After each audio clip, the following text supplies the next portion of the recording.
할렐루야. 빛 대신 주님을 우리 마음과 중심에 모실 때 모든 어둠의 영이 떠나가기를 소망합니다. 오늘은 예언의 성취 예수 그리스도라고 하는 제아의 말씀을 나눌까 합니다. 성경 주보에 보면 성경을 완독하신 분이 이제 261명이 됩니다. 필사를 하면 10독으로 쳐줍니다. 1독씩 하면 교회에서 후원금 10,000원씩 합쳐서 장학금으로도 지급이 됩니다. 성경도 읽고 장학금으로 지역사회와 교회 안에 우리 다음 세대들을 위하여서도 든든히 세워나가는 시간들이 되었으면 좋겠습니다. 올 한 해가 마무리되어 가면서 이렇게 성경 1독씩 하시는 분들이 점점 많아지시는 것 같은데 우리 귀한 1독 사역에 함께 여러분들도 동참해 주셨으면 좋겠습니다. 그런데 성경을 읽다 보면 성경의 원본은 없어요. 다 지금 사라졌어요. 사본을 가지고 우리가 성경을 번역해서 우리가 그 성경을 지금 읽고 있는데 이런 생각을 해볼 수 있지 않습니까? 이것이 내가 지금 읽고 있는 이 성경이 과연 원본에서 얼마나 같을까? 얼마나 다르지는 않을까? 이런 생각 해보지 않았죠? 제가 질문을 던지니까 한번 생각해 보시는 거죠. 자유주의 신학자들에 의해서 이것은 후대에 첨부된 거다.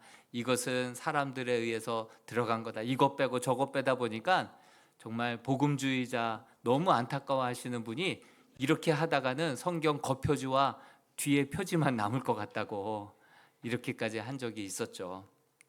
여러분, 그도 그럴 것이 양피지에다가 파피루스에다가 양의 가죽에다가 성경을 쓰고 그다음에 식물 그 파피루스에다가 성경을 계속해서 필사해 왔는데 그것이 몇천 년을 세월을 버텨낼 수가 있겠습니까? 결국은 그것들은 다 사라지고 필사한 사본들을 번역을 하고 의역을 해서 여러 번역본들이 나왔죠. 특별히 우리가 지금 읽고 있는 개역 개정 이 성경은 레닌그라드 사본 베아에스라고 하죠. 베아에스, BHS, 베아에스 성경인데 그 레닌그라드 사본을 이제 번역해서 우리가 개역 한글 이 성경을 우리가 보고 있는 것이죠. 근데 이 레닌그라드 사본은요 18년도에 그렇게 발굴이 됐던 그런 성경이죠. 그러니까 예수님이 이 땅에 오셔서 죽으시고 부활하시고 그 이후에도 1008년이나 지나서 발견된 그 성경으로 이 성경을 번역했으니 많은 신학자들 또 세상의 많은 사람들이 그 예수 믿는 사람들이 이 성경을 쓰지 않았겠냐. 그러다 보니 자기네들 유리하게 이렇게 예언했다 그리고 성취했다 이 말조차도 조작했을 가능성이 있고 또 예수님의 부활 사건 또 예수님의 성육신 사건 이 모든 것들을 다 첨삭 가능하지 않느냐.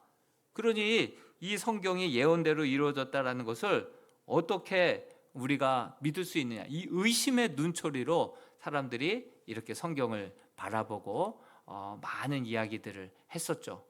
그러나 제대로 된 신학자조차도 그거에 대해서 정말 반박할 확실한 근거는 있지 않았죠. 그런데 이 모든 문제들을 한순간에 불식시킬 만한 그러한 사건이 하나 발생하게 됩니다. 아주 흥미로운 일인데요. 1947년도 1월 달에 예수님의 탄생도 한 목자들이 양을 치고 한밤중에 천사가 나타나서 너희를 위한 구주가 나셨다. 그래서 베들레헴으로 달려가서 아기 예수를 경배하고 그래서 다 목동이잖아요. 1947년 1월에도 한 어떤 양치기가 양을 치다가 양 한 마리를 잃어버렸습니다.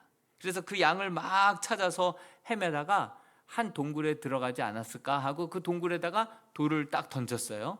그런데 쨍그랑 소리가 들리는 거예요. 양 소리는 안 들리고 쨍그랑 소리가 들려요. 무서워서 들어가지도 못하고 집에 이제 돌아왔죠. 돌아와서 잠을 자고 있는데 그 항아리 소리인데 그 항아리 안에 금은 보석이 있으면 어떡할까? 그 생각이 번쩍 들었어요. 그래서 친구를 꼬셔가지고 다시금 그 동굴 있는 데까지 찾아가게 되었죠. 그리고 횃불을 켜고 들어가서 보니까 항아리들이 여러 개가 있는 거예요. 그리고 그 항아리에 뚜껑을 열어봤을 때 금은 보화가 있었으면 얼마나 좋았겠어요. 한번 보여주시겠어요? 그러자 그곳에 아주 쾌쾌묵은 낡은 문서들이, 두루마리 문서들이 거기에 가득 들어가 있었던 것이죠. 좀 실망은 했지만 그래도 골동품 상점에 가면 그래도 어느 정도 값은 쳐주겠다 생각을 하고 족장에게 알려드리고 족장과 함께 베들레헴의 한 골동상점에 찾아가게 됩니다. 그리고 그 족장이 아주 귀한 거라고 막 우겨대기 시작합니다. 그런데 그 골동상은 이스라엘의 성 마르코 수도원으로 그것을 가지고 달려갑니다. 그리고 사무엘 대사교에게 그것을 보여주죠. 그러자 그 대사교는 그걸 보자마자 할 말을 잃어버립니다. 어쩔 줄 몰라 합니다. 놀라움을 금치 못합니다. 그래서 급한 마음에 일단 5파운드를 주고 그리고 그가 그것을 들고 이제 예루살렘으로 가지고 갑니다. 예루살렘에 그렇게 아메리카 동방연구소의 트레버 박사에게 그 문서를 보여줍니다. 그 또한 돋보기로 보자마자 이게 꿈인가요? 생시인가요? 정말 이것은 틀림없는 아주 오래된 구약 성경입니다. 이렇게 이야기를 해주는 것이죠. 그리고 이후에 이 문서는요, 미국의 존 호킴스 대학 고고학 교수인 알브라이트 박사에게 전달이 됩니다. 그리고 뭐 탄소 측정, 그다음에 뭐 고문서, 고고학적으로 그것을 조사한 결과 기원전 예수님이 탄생하시기 100년에서 150년, 200년 그 정도 된 그러한 구약 성경이다라는 것이 밝혀지게 됩니다. 이것이 바로 20세기의 고고학 역사 가운데 가장 위대한 발견이다라고까지 치부할 정도로 큰 사건이 되었죠. 이후에 세계 고고학자들이 그곳으로 몰려듭니다. 그리고 여러 동굴들을 또 발굴해 내다가 10개 동굴을 발견하게 되었어요. 10개 동굴을 더 추가적으로 발굴해서 문서들이 그 안에서 에세네파 쿰란 공동체가 거기 안에다가 필사해 놓고 또 로마의 손에 죽음을 당할 때 그 성경책은 숨겨놓고 죽음을 당했던 것이죠. 그곳에서 다 발굴된 그러한 문서와 조각들이 성경 구약 성경에 에스더서를 빼놓은 모든 성경이 거기에서 다 나왔어요. 구약 성경이. 그런데 더 놀라운 것은 1008년도 레닌그라드 그 사본을 가지고 우리가 지금 성경을 번역해서 우리가 읽고 있다고 말씀드렸죠. 근데 레닌그라드 그 성경과 그곳에서 발견된 사해 사본을 비교해 보니까 거의 일치하는 거예요. 크리스찬이 아니었던 역사가 요세푸스는 그의 역사에서 좀 필사가들이 필사하는 걸 보고 감탄을 했어요. 한 명은 부르고 한 명은 그것을 적고 한 명은 그것을 감수하고 항상 목욕을 제기하고 같은 옷을 입고 정말 고관 대작이 와도 일어나지도 않아서 순교를 당할지언정 하나님의 이 필사 성경을 목숨을 걸고 했던 그들에 대한 기록이 남아 있었던 것이죠. 그러니 이제 결국은 어떤 겁니까? 이 예언의 성취인 예수 그리스도라고 얘기할 때 그 예수님 오신 이후에 필사가들에 의해서 적은 거기 때문에 첨삭이 되어서 이렇게 예언해 놓고 이렇게 성취됐다 이렇게 얘기한 것일 수도 있지 않느냐? 그거 어떻게 믿느냐?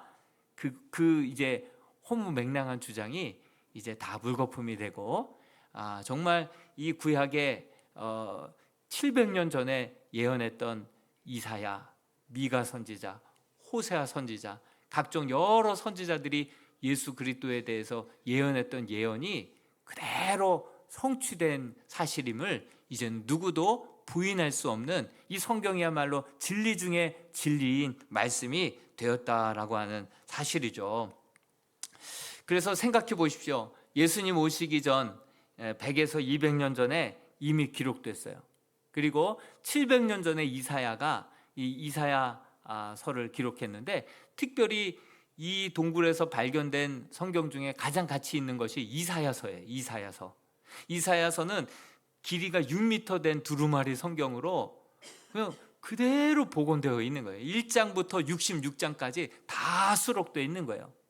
그러니 그 후대에 뭐 첨삭된 게 아니고 그 1008년도에 레닌그라드 사본과 거의 내용이 일치하는 것을 확인할 수 있었던 것이죠. 특별히 이사야서를 들여다보면 정말 이사야서가 참 중요한 이유 중에 하나가 바로 메시아에 대한 예언이 19가지의 예수님, 메시아에 대한 예언이 거기 안에 담겨져 있었죠. 여러분, 그 예언의 말씀을 한번 살펴보면 이사야서에서만 19개 정도의 예수님 메시아에 대한 예언이 있었고, 구약 성경 전체적으로 보면 한 300개의 예언이 담겨져 있었죠. 19개든 전체적으로 300개든 그 모든 예언이 정말 다 성취될 확률을 어떤 통계학 박사가 한번 통계학적으로 계산을 해봤어요. 그랬더니 그 예언이 동시에 한 8개 예언만 완전히 예언한 대로 성취될 확률을 한번 통계학적으로 계산을 해봤더니 어떤 숫자가 나왔냐면 10의 17승분의 1이다. 그러니까 그 예언 8개만 완벽하게 맞을 확률이 10의 17승분의 1이다. 발음하기도 어려워요. 와닿지도 않죠. 이것은 거의 확률 제로다라고 보시면 되는 거예요. 더군다나 300개의 예언이 그것들이 하나같이 일일이 성취되었다? 여러분, 신약 성경 사복음서를 한번 읽어보십시오. 이는 선지자 누구의 말씀을 이루려 함이라. 이는 선지자 누구의 말씀을 이루려 함이라.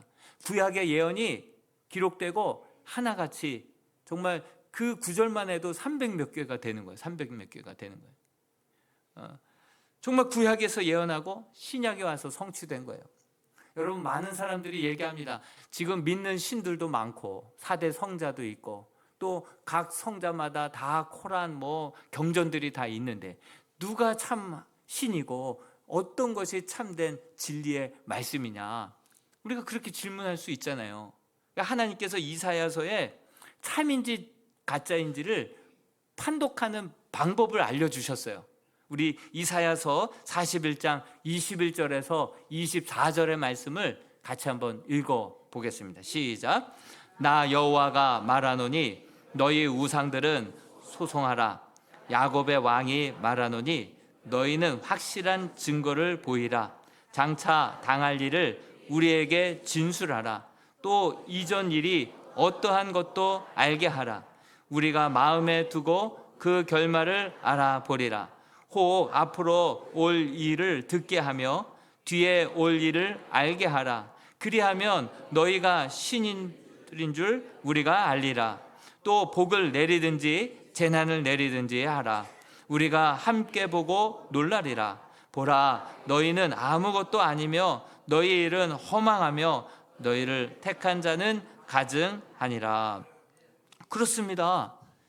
하나님께서 하도 이스라엘 백성들이 정말 걸핏하면 영적인 간음을 저지르는, 우상을 숭배하는 거예요. 그러면 하나님이 화가 났어요. 소송을 한번 하자. 엘리야가 갈멜산에서 그 우상들과 전투를 벌이듯이 한번 나와봐서 누가 진짜 신인지 한번 판독해 봐라. 한번 소송 한번 붙어보자. 그렇게 말씀하신 거예요. 그러면서 확실한 증거를 내가 보이리라. 너희가 진짜 신인지 아닌지 한번 증명해 봐라. 장차 되어질 일들을 한번 진술해 봐라. 뒤에 올 일을 우리에게 알게 하라. 그래서 그것들이 이루어진다라고 하면 내가 너희를 진짜 신으로 인정해 줄게. 이렇게 말씀하시는 거예요. 그러면서 24절에 보라, 너희는 아무것도 아니며 너희 일은 허망하며 너희를 택한 자는 가증하니라. 지금도 내일에 대해서 예언하는 사람들, 맞추었다라고 말하는 사람들도 있지만 책을 써내라고 하면 못 써냅니다. 예? 말하는 것과 책으로 기록해 놓는 것은 완전 다르죠. 하나님은 장차 되어질 일들을 그렇게 다 예언하고 예언한 것들이 하나하나 짝을 이루며 그 모든 예언들이 300가지가 넘는 예수님에 대한 예언만, 그 예언들이 하나하나 다 성취되어 왔다라고 하는 사실을 우리가 말하면서 하나님은 정말 참된 신인지 아닌지, 진짜 진리인지 아닌지 이거 분간하는 법, 예언과 성취가 있으면 그 신은 진짜 신이고 그 성경은 진짜 진리의 말씀이다. 이렇게 말씀해주고 있는 것입니다. 자, 그렇다면 이사야서에 기록한 예수 그리스도에 대한 예언 몇 가지만 한번 살펴보면서 오늘 우리가 읽었던 누가복음에 어떻게 성취되었는지를 한번 잠깐 비교해 보고자 합니다. 먼저 이사야서 7장 14절 말씀을 한번 읽어보겠습니다. 시작. 그러므로 주께서 친히 징조를 너희에게 주실 것이라. 보라, 처녀가 잉태하여 아들을 낳을 것이요 그의 이름을 임마누엘이라 하리라. 처녀가 지금 수태고지를 하고 있잖아요. 마리아에게 지금 천사가 나타나서 이 예언의 말씀을 하는 거예요. 그리고 내가 남자를 알지 못하는데 내가 어떻게 임신을 할 수 있겠냐. 수태고지를 지금 처녀에게 하고 있는 거예요. 근데 이 말씀이 지금 이사야서에 기록된 거예요. 그리고 이사야서 11장 1절에 보면 이새의 줄기에서 한 싹이 나며 그 뿌리에서 한 가지가 나서 결실할 것이요. 이거 다윗의 혈통이라는 뜻이에요. 이새는 바로 다윗의 아버지잖아요. 그 혈통에서 낳는다는 거예요. 여러분, 요셉은 다윗의 27대 손이고 마리아는 그의 아들 나단의 47대 손이에요. 42대 손이에요. 42대 손. 그러다 보니 여러분 다 이게 다윗의 혈통으로부터 결국은 예수 그리스도가 나신다라고 예언의 말씀을 하신 것이죠. 그리고 그 아기 예수는 바로 하나님의 아들이요 메시아다 이렇게 말씀하고 있는데요. 이사야서 9장 6절에서 7절 말씀도 같이 한번 읽어보겠습니다. 시작. 이는 한 아들을 우리에게 주신 바 되었는데 그의 어깨에는 정사를 메었고 그의 이름은 기묘자라 모사라 전능하신 하나님이라 영존하시는 아버지라 평강의 왕이라 할 것임이라. 그 정사와 평강의 더함이 무궁하며 또 다윗의 왕자와 그의 나라에 군림하며 그 나라를 굳게 세우고 지금 이후로 영원히 정의와 공의로 그것을 보존하실 것이라. 만군의 여호와의 열심히 이를 이루시리라. 아멘. 그렇습니다. 그 아기 예수는 바로 평강의 왕이다. 하나님의 아들이라. 영존하신 아버지라. 평강의 왕이라. 이렇게 예언을 하고 있는 것입니다. 우리가 오늘 읽었던 누가복음 1장 31절 33절의 말씀에 이 말씀이 다 녹아져 있는 거예요. 31절에 보니까 보라 내가 잉태하여 아들을 낳으리 이름을 예수라 하라 임마누엘이라 하라. 그가 큰 자가 되고 지극히 높으신 이의 아들이라. 하나님의 아들이다. 일컬음을 받을 것이다. 주 하나님께서 그 조상 다윗의 왕위에 그를 주셨다. 이 예언의 말씀이 그냥 이 누가복음 말씀에 그대로 다 성취된 것을 보게 됩니다. 그리고 이사야서 53장에 가서 보면 그 아기 예수 그리스도께서 장차 죄도 없지만 흠도 없지만 인류의 죄악을 다 짊어지시고 그리고 채찍에 맞으시고 또한 찔림을 당하게 되고 십자가에서 죽음 당할 것까지 예언하고 있는 거예요. 이사야서 53장 우리 5절에서 6절 말씀을 우리 믿음의 고백으로 같이 한번 읽어보겠습니다. 시작. 그가 찔림은 우리의 허물 때문이요 그가 상함은 우리의 죄악 때문이라. 그가 징계를 받음으로 우리는 평화를 누리고 그가 채찍에 맞음으로 우리는 나음을 받았도다. 우리는 다 양 같아서 그를 행하여 각기 제 길로 갔거늘 여호와께서는 우리 모두의 죄악을 그에게 담당시키셨도다. 그렇습니다. 사람들은 그러한 자들을 손가락질할 거다. 그 앞절에 이야기하고 있어요. 저는 자기의 죄 때문에, 자기의 허물 때문에 저러한 고난을 당할 것이다. 슬픔을 당할 것이다. 모욕을 당할 것이다. 그렇지만 그게 아니다. 그가 찔림은 바로 저와 여러분들의 죄 때문이다.